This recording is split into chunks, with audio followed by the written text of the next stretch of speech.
Welcome to the Becoming Superhuman podcast, where we interview extraordinary people to bring you the skills and strategies to overcome the impossible. And now, here's your host, Jonathan Levy. This episode is brought to you by Organifi. You guys, one of the only things that every nutritional expert that we've had on the show seems to actually agree on is that we all need to eat more vegetables, eat more greens, eat organic, cut out all the processed junk. Well, who has the time, right? Who has the time to go out, do the shopping, make the salads, make the juices, make the smoothies? And that's what I love so much about Organifi. Their product is an all-organic green juice. It has all of the nutrients that you need. It tastes absolutely amazing, and it's made by wonderful people who I consider to be personal friends. And as listeners of this show, you guys can actually save 20% on your first order. And all you have to do is go to Organifi.com. That's ORGANIFI.com and use the coupon code SUPERHUMAN at checkout. Before we get started today, I want to let you guys know that this episode is brought to you by the online course, Creating a Meaningful Life. Now, this course is the culmination of 20 years of work and research by my personal mentor and university professor, Linda Levine, and myself. Now, in it, we teach not only the skills and strategies that we've used and taught and which are being used by life coaches all over the world to create a life of fulfillment and balance. But we also go into how you can design your lifestyle, how you can improve in every aspect, all 8 of the aspects that make a complete and rich life.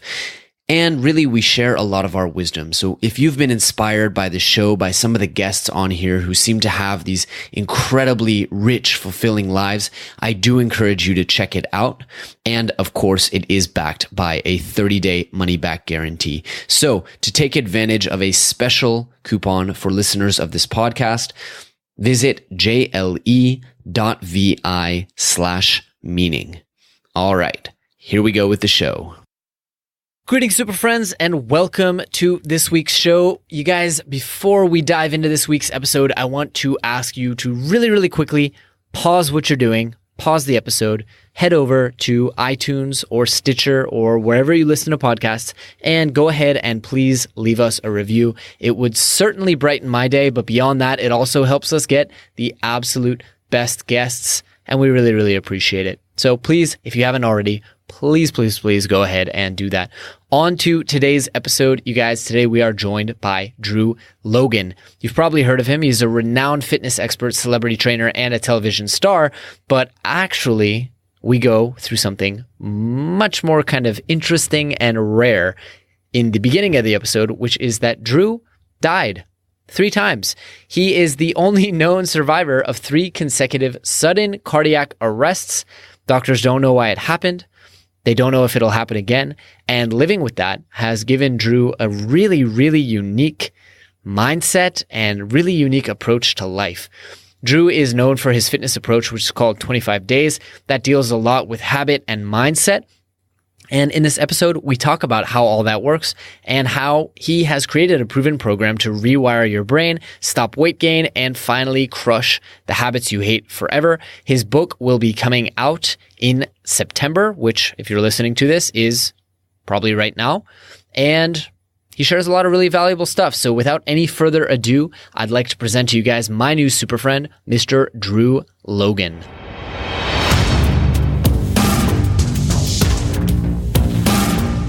Mr. Drew Logan, welcome to the show, my friend. How are you doing today? I'm doing good, Jonathan. Thank you for having me. Absolute pleasure. I've been really excited about this one and looking forward to hearing. You've got a hell of a story and one that I don't hear every single day when folks reach out to be on the show. So before we get into that, I'd love for you to kind of tell a little bit about your story, tell the audience what you do and how you got into it, because this is a good one. Well, the story's kind of, convoluted, takes a lot of twists and turns, but to hit the high point, and you're exactly right. You're not going to hear a lot of story like this, and for good reason. I've been a strength coach, a personal trainer, and, fitness expert now for, 23 years. So mostly all of my adult life, I started very young, a great background mentor even as a kid. And then when I was about 20, I started my own business, and that's been the rest of my life. I started when I was in college, but about 10 years into it, kind of one of my most famous / infamous moments was October the 4th, 2004, was surviving 3 sudden cardiac deaths in the same night. Wow. And let that sink in for a minute, right? And so a lot of people don't understand the difference, first off. So let me give you some quick stats so you'll kind of understand, right? So the difference between a heart attack and what I dealt with, which is sudden cardiac arrest, is think of it like your house, okay? If your body is your house, if you're at home and, the plumbing gets stopped up, you call a plumber. It's a stoppage. Well, that would be a heart attack. Well, if you're at home and all of a sudden the breaker goes out, everything in the house stops, right? And that is a sudden cardiac arrest. It's an electrical malfunction of your heart that deals with rhythm. So we have a push-pull action that's going on with our hearts all the time, going on right now. Yours is, mine is, everybody's listening. And that synapse between the push and the pull with the blood, the heart, the beats, they call it, it creates a synapse of electricity. And you may have experienced this if you remember in the old days when we were kids and, we still had antennas on our radios. You could kind of run your hand over top of the antenna and you could interfere with the signal. And that has to do with the polarity that the body has, right? So our heart is creating this electrical current. Well, if rhythmically it gets out of rhythm, it creates, even by a nanosecond, by the way, it could potentially create this electrical storm that causes a sudden cardiac arrest, and basically just your heart quits moving and you're dead. I mean, there's there's not a pain, there's no warning, there's no, I feel sick, my stomach is upset, my arm hurts, like the typical stuff for a heart attack. You just fall over, yours is dead. That's just it. Jesus. So that's what I had. And then I was lucky enough that I was at my girlfriend's house at the time. She called the paramedics. The paramedics came. They had to shock me 3 times and, bring me back. Because I was laying there, man. You got to understand, eyes open, face blue, dead, staring at the ceiling, I wasn't like gasping for air or there wasn't any pain. It wasn't a seizure. I was out, like next world. Whoa. And so then they shocked me with the paddles, like you see in the movies or like on ER or one of those shows or something like that. I guess Code Black is the show now on TV. At any rate, and they brought me back. Well, then I subsequently had 2 more in the hospital. Oh, my God. Then the doctors induced me into a coma for 3 days. So long story short, after the testing went on, I obviously came out of it, and they did a cardiocatheterization, which is basically they go through your femoral artery with a camera into your heart, Lovely. And they look around for blockages. They look for damage. They look for, maybe this guy's got something wrong with him. There are certain things that they look for, long QT syndrome, what it's called, or cardiomyopathy, or, various different things like that could indicate that a person can have this. I had none of that stuff, a slightly enlarged heart, but most athletes have slightly enlarged hearts, and I've been an athlete all my life, so that wasn't out of the ordinary, right? It's just an overdevelopment like any muscle. So they said, we don't think that there's any damage, there's nothing wrong with him, but we've got to implant him with a internal cardiac defibrillator, which is a little device that's in my upper left side of my chest, or just under the skin, and it's about the size of a garage door opener, but it's round. Okay. It's a little thinner, but it's about that size, you understand. So maybe just slightly smaller than the palm of your hand. And it has a wire that runs into my heart with electrodes. So should my heart ever stop again, it'll shock me internally, boom, and keep me alive. Wow. So it works just like the paddle do, right?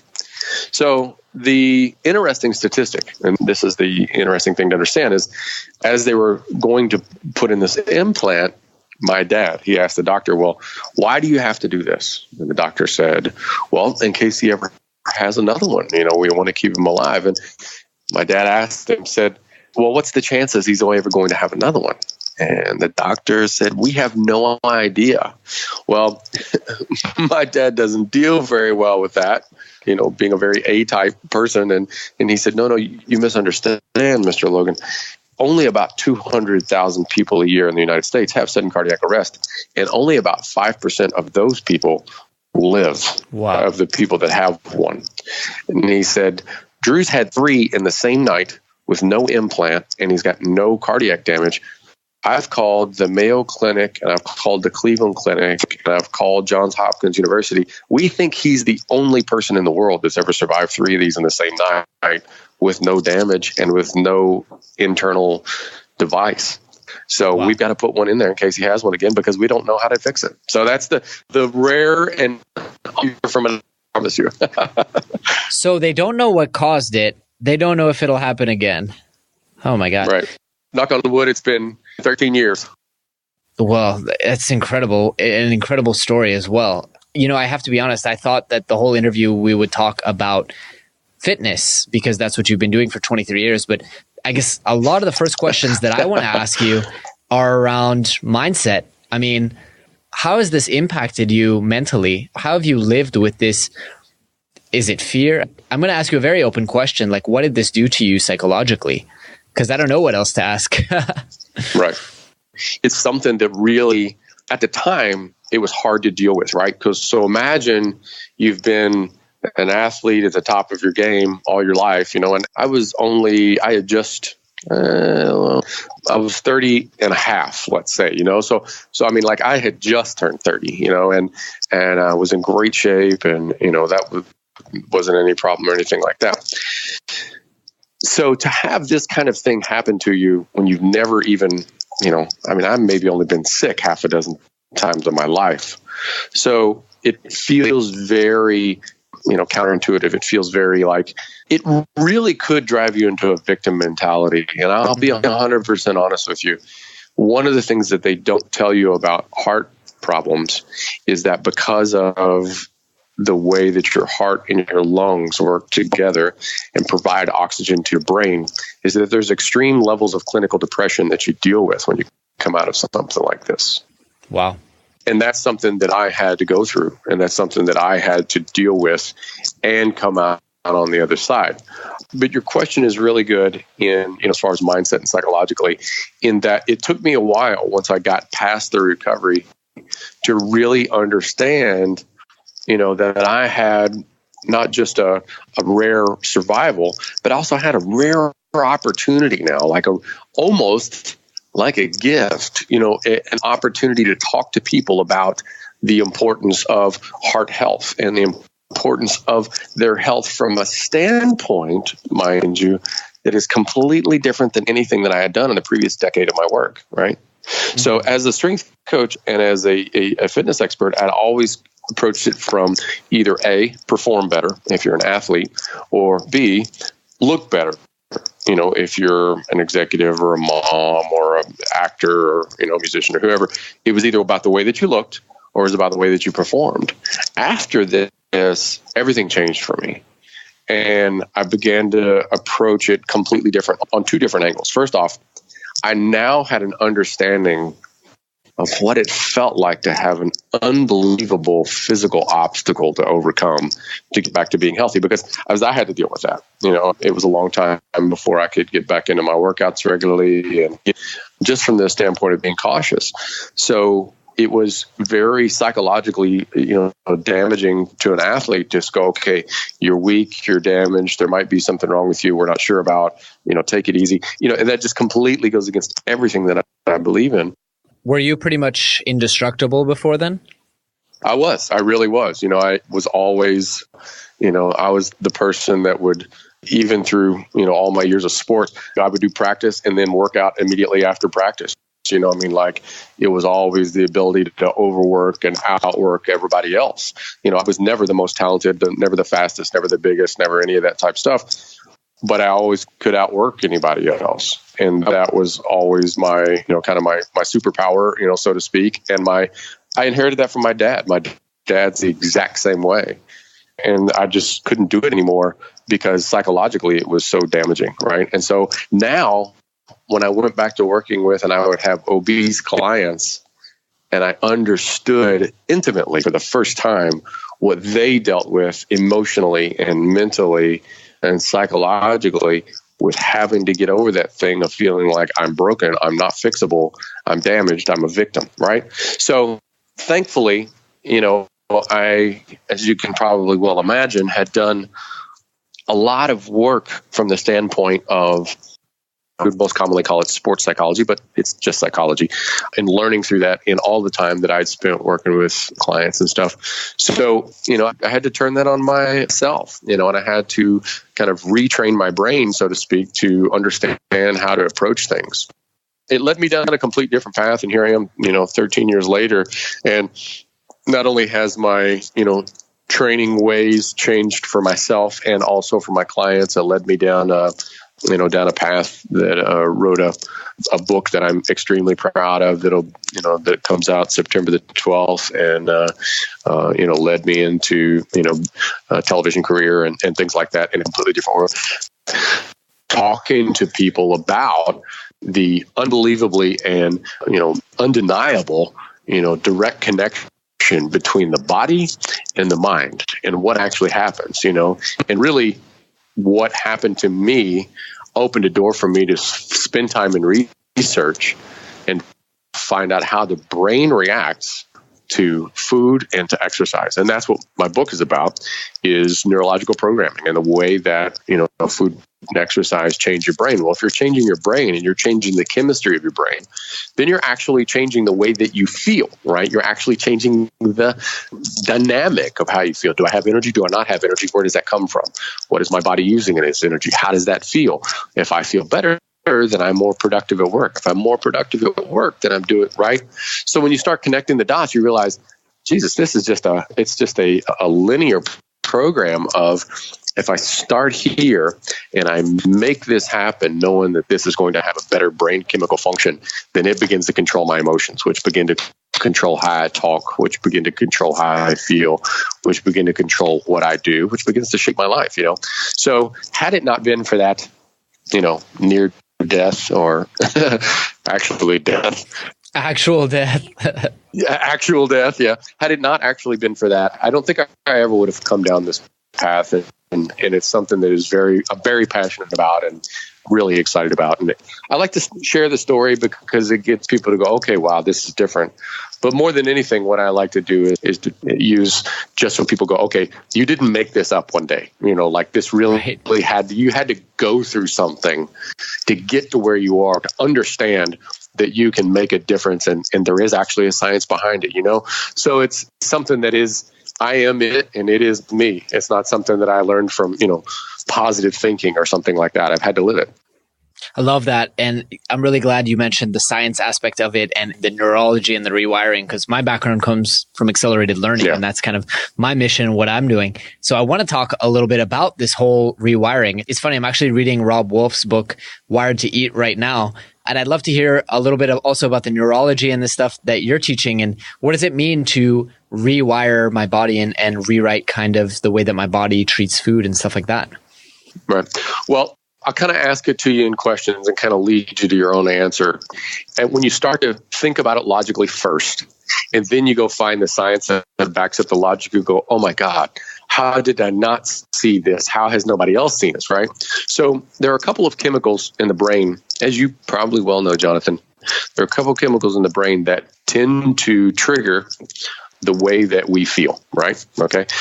Back away from those chemicals just for a minute, and let's understand that there are two things that are driving forces in our life. One of them is pain, and one of them is pleasure, right? So those two systems really drive everything that make us feel like why we want to do something. I want to do this because I really like it, or I want to do this because I hate the converse of it, right? Mm-hmm. So there are two kinds of things, and either way, both of them make you very disturbed about your position, right? You either want to make it better or you like to continue down the path that it's in, right? So having understood that, it makes sense that if we can do things that exercise and nutrition that cause those brain chemicals, which, by the way, are linked to every kind of pattern and every kind of habit or whatever you'd like to call it.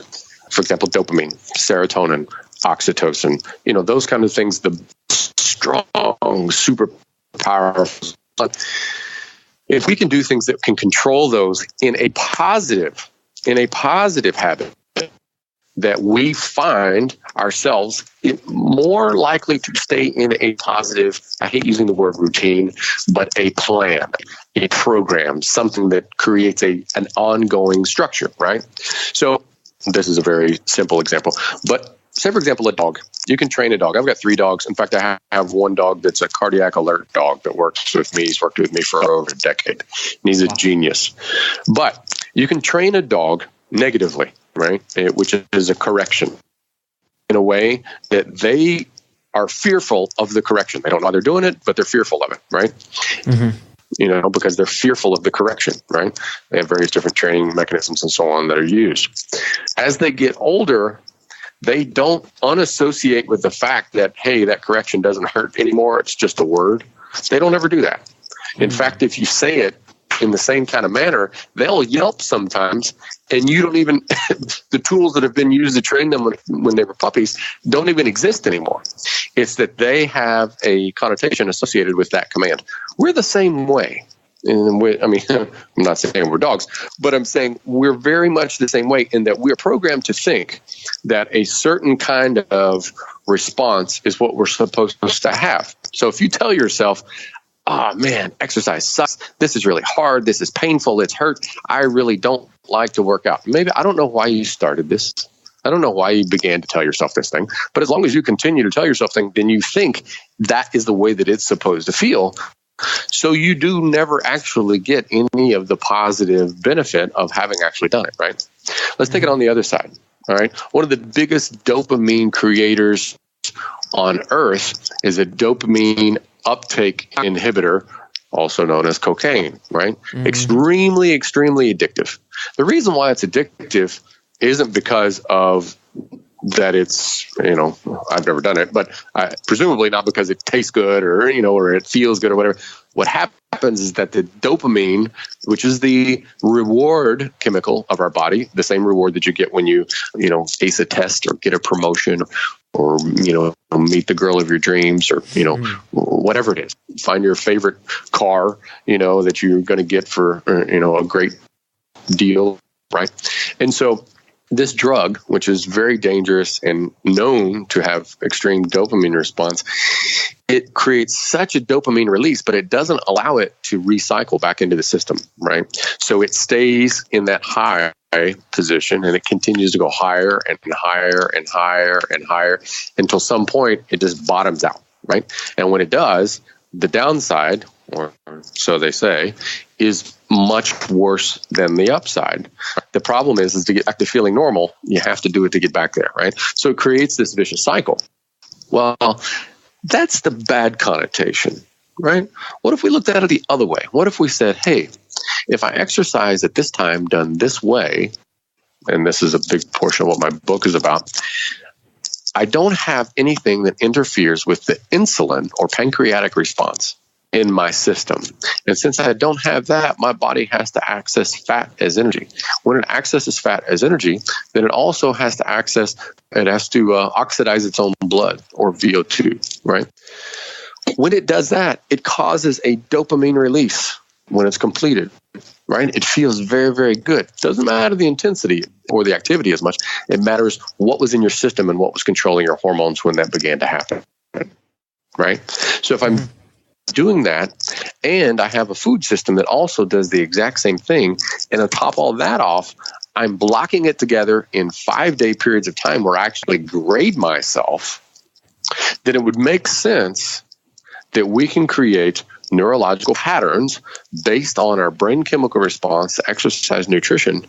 And the studies show that it happens between as early as day 18 and as late as about day 60, but the average, or the place where it hits most often, is about 25 days. That's the name of my book, and that's why I wrote 25 Days, was to really create a program that could formulate and actually structure people with proven science nutrition, proven science exercise, and what I would say is kind of an ebb and flow type workout, so that your body does active recovery and growth process at its maximum to be able to create a pattern positively in 25 days. Does that mean if you need to lose 100 pounds, you're going to lose 100 pounds in 25 days? Absolutely not. That's not the point. The point is to get yourself in a position such that you are capable of, turning that into reality. So that's a Cliff Notes version of it, but you can understand that if we're capable, and we are, of controlling those brain chemicals through exercise and nutrition and sleep and hydration and supplementation and so on, then why wouldn't we? You I like that a lot. Talk about rapid learning. So. Yeah, I like that a lot. I definitely identified, for me, going to the gym is still a pain, and I do it, and I've done it for the better part of 20 years, but it's still all right, this is going to be painful and it's going to hurt. So walk me a little bit through, give me an overview of what this 25-day process looks like. Sure. What I did with 25 days is two things right out of the gate. Like the first thing that you said when you just now told me, I still go to the gym. I have done for 20 years or so. And sometimes it's a begrudging thing that I do. I get it. I totally get it. The majority of the people that I work with, just the anticipation of putting on your clothes, getting in the car, driving to the gym, or whatever the heck, that's the reason they don't go. It's not because they don't like the place usually. It's the whole preparation to get there and then they're there and they're like, I'm not in the mood because I was irritated to get here. So what I did is I said, I'm going to make a program that could be done from anywhere. You could do it in your home. You could do it in your living room. You could do it in your garage. You can do it on your back porch. You can do it anywhere with the minimal amount of workout equipment. So the only thing that I really suggest people having is a jump rope, maybe an exercise band, maybe a set of dumbbells or two. That's really about it. I have a really nice yoga mat that I like to use. That's a really heavy duty, oversized yoga mat.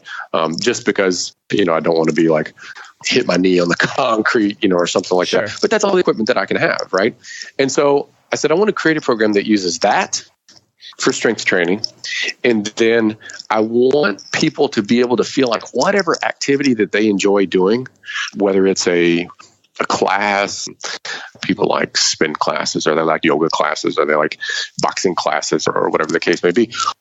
All great stuff. I wanted to teach people that there's no reason to abandon whatever it is that you like because you bought my book and this guy says I should get in shape his way, right?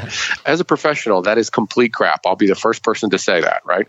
Is that if there's any other professional out there telling you that you have to do their workout only, or you're not going to get there, that you need to stop reading, because there is no such thing, right? And evident by the fact that we've seen very fit swimmers, we've seen very fit runners, we've seen very fit CrossFit guys and bodybuilders and ballet dancers and you name it, right? So all of that stuff works. So if anybody tells you that my way is the only way, that's a crock, right? What I wanted to be able to do was to go, this really gets into it borders on the life coaching and stuff that I do, Jonathan. I want to eliminate as many obstacles as possible, right? So the whole I don't want to go to the gym, I don't have time. Well, this only takes about 30 minutes. And you don't have to go to the gym, and you don't need a bunch of equipment, and nobody's going to point at you and laugh. You don't have to worry about anybody else watching you.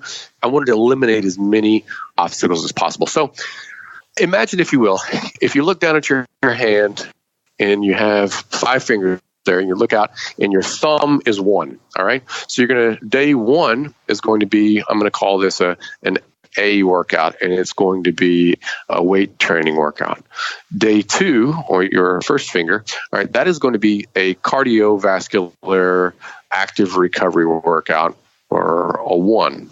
And then day 3, which is your middle finger, is going to be back to a strength training. And day 4 is going to be a different cardio workout. And day 5 is going to be back to a strength training. Now, the reason why I said 5 days is that this grading structure, which is a big part of this thing that I've created, and I'll give you the backstory on this in a second. The reason why I created this, you'll get a kick out of it.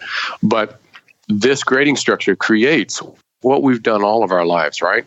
So most of us started school when we were 4 or 5 years old, and we were taught, learn what you have to learn for your upcoming tests, do really good on your test, right? And we've done that all of our lives. And then we go to work at some point as adults, and we have a project coming up, work as hard as you can for the project coming up, dump it, move to the next thing, right? We've created a worker bee / goal driven thing, but then people go into fitness with neither. It's just like a never-ending, I got to be fit all my life. I guess I'm going to have to do this for the next 50 years. Instead of saying, you know what, let's just take 5 days at a time. And in that 5 days period of time, you're going to do 3 weight training workouts and you're going to do 2 cardio workouts. Well, in the 5 days that follow those, you're going to flip it and you're going to do 3 cardio workouts and only 2 weight training workouts, right?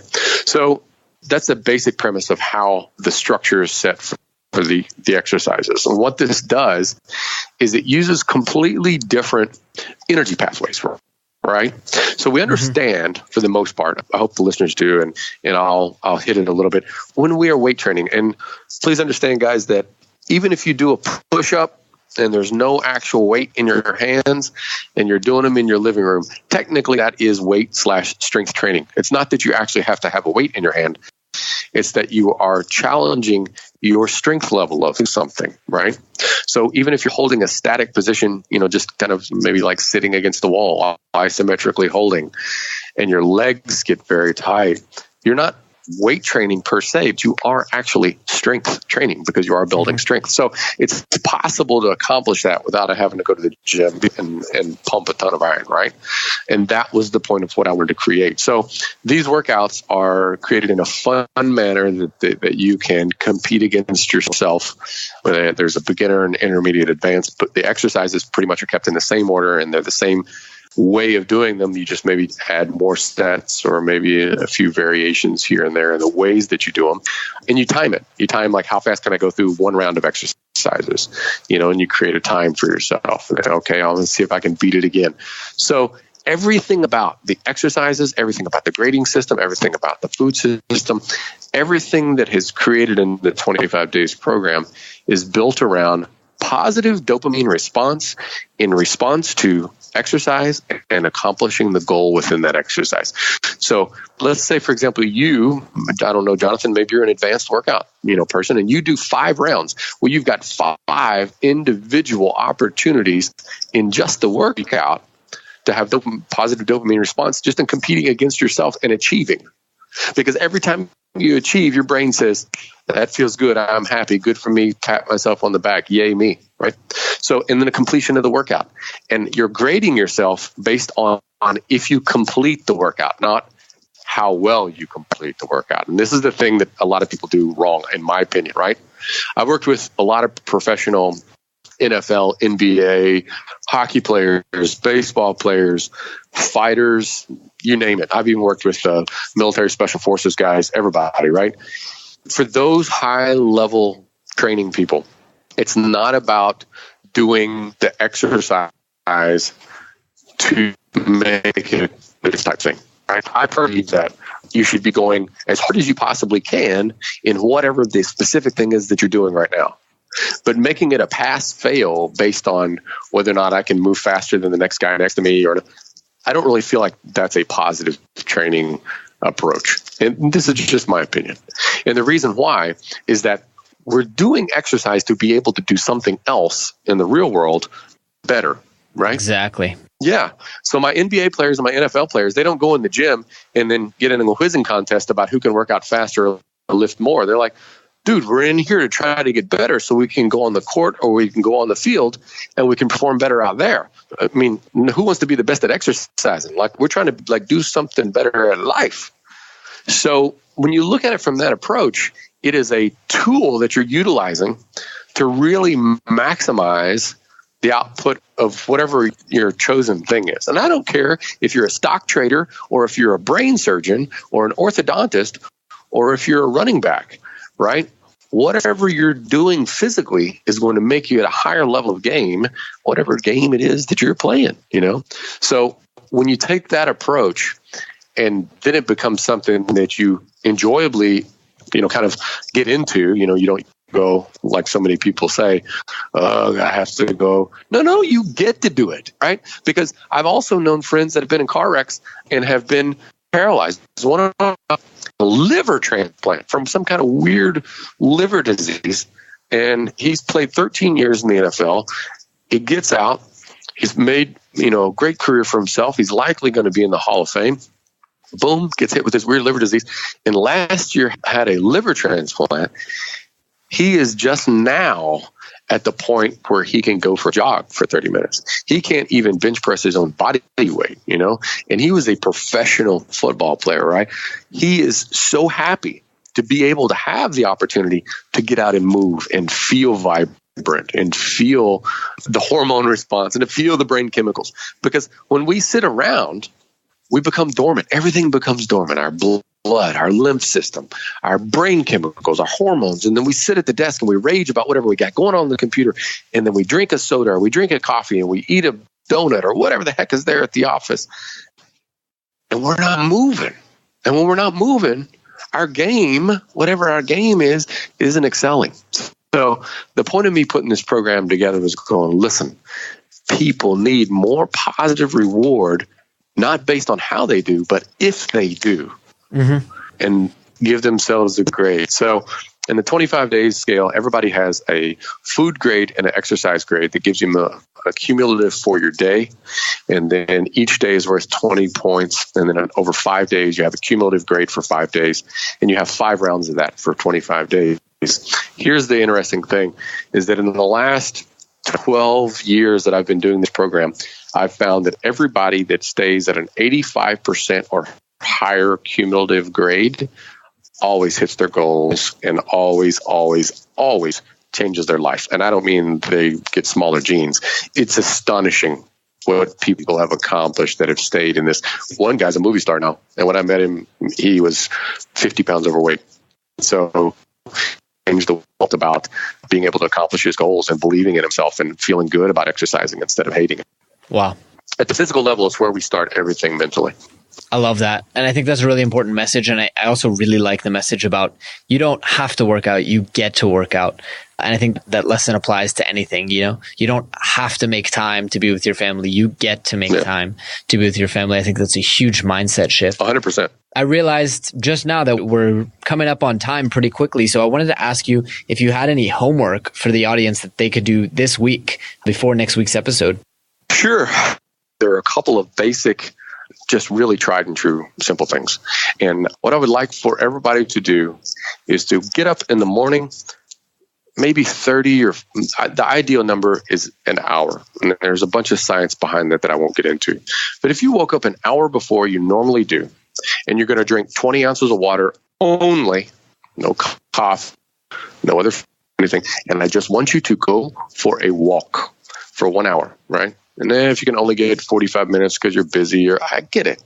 Or maybe it's only 30. But I want you to do it, and I want you to do it every single day for a week and see if you don't notice that throughout that day, you oddly find yourself more empowered, sharper mentally, having more energy, and kind of the overall feeling of I'm capable of more. I can reach a higher potential than what I'm doing.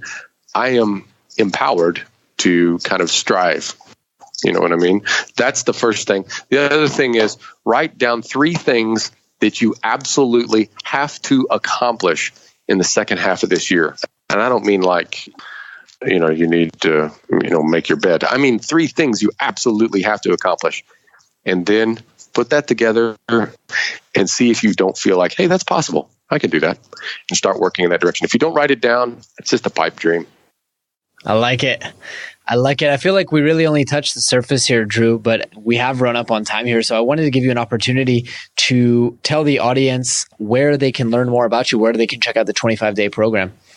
Absolutely. So I don't know where your listeners are and stuff, but you can always find me on the internet. Go to my website. It's drewlogan.com or my25days.com, my25days.com. And you'll have links there to everything from Google to iTunes to Kindle or Barnes & Noble or Books A Million or whatever. You're able to download the book and you can find out more about me. We'll be posting a lot more videos and blogs and stuff right there. And we have a contest going. I'll tell your guys because it hasn't really officially been released, but you guys here are going to probably hear about it first. But there's going to be a contest that we're going to be running called the 25 Days Challenge that will happen when the book is released. The way you get to be a part of the 25 Days Challenge is to go pre-order the book right now because it's on a discount, and then enter on my website to quote unquote get your free gift. Now the free gift is I am actually going to do a live private video consult, 3 of them, one each week for the first 3 weeks with people undertaking the 25 days challenge. And we're going to get into this program of not just getting better physically, but getting better mentally, emotionally, spiritually, and so on. And we're going to set this up for a big transformation vacation, we're calling it, which is we're going to fly 2 people into Los Angeles, all expense paid, for a week. And we're going to do a week-long intensive, myself and some of the other trainers, and maybe you'll even meet some of the celebrities that I work with and things like that. And we're going to really undertake not just the 25 days challenge physically, but also from a mental and life coaching standpoint as well. So this is all stuff that you guys are hearing about, DrewLogan.com, and connect the dots there. Amazing. And we will link people up to that on the website so people make sure that they find it. Drew, I want to thank you. But before I do that, I want to ask you the last question we always ask, which is if people are able to remember just one big big takeaway from this episode and carry it with them for the rest of their lives, what would you hope for that one to be? The one thing I would like to tell everybody, and I hope they'll take for the rest of your life, is you have no concept of the fragility and brief kind of passing of life, and so that you need to understand that it is important to really capitalize on the magic that exists in every single day. You need to tell every single person that means something to you that you love them. You need to hug your kids, hug your dogs, smile, be happy. The reality is not much of it matters in the long run, and what you want to be able to do is to make sure to see if you can have an impact on other people's lives. Love it. And I couldn't agree more. Mr. Drew Logan, I want to thank you so much for sharing your story and sharing your wisdom. And I really hope we get to speak again. Yeah, I'd love it. Thanks a lot, Jonathan. All right. You take care. All right, buddy. All right, super friends, that is all we have for you today, but I hope you guys really enjoyed the show, and I hope you learned a ton of actionable information, tips, advice that will help you go out there and overcome the impossible. If you've enjoyed the show, please take a moment to leave us a review on iTunes or Stitcher, or drop us a quick little note on the Twitter machine at GoSuperhuman. Also, if you have any ideas for anyone out there who you would love to see on the show, we always love to hear your recommendations. You can submit on our website, or you can just drop us an email and let us know. That's all for today, guys. Thanks for tuning in. Thanks for tuning in to the Becoming Superhuman podcast. For more great skills and strategies, or for links to any of the resources mentioned in this episode, visit www.becomingasuperhuman.com/podcast. We'll see you next time.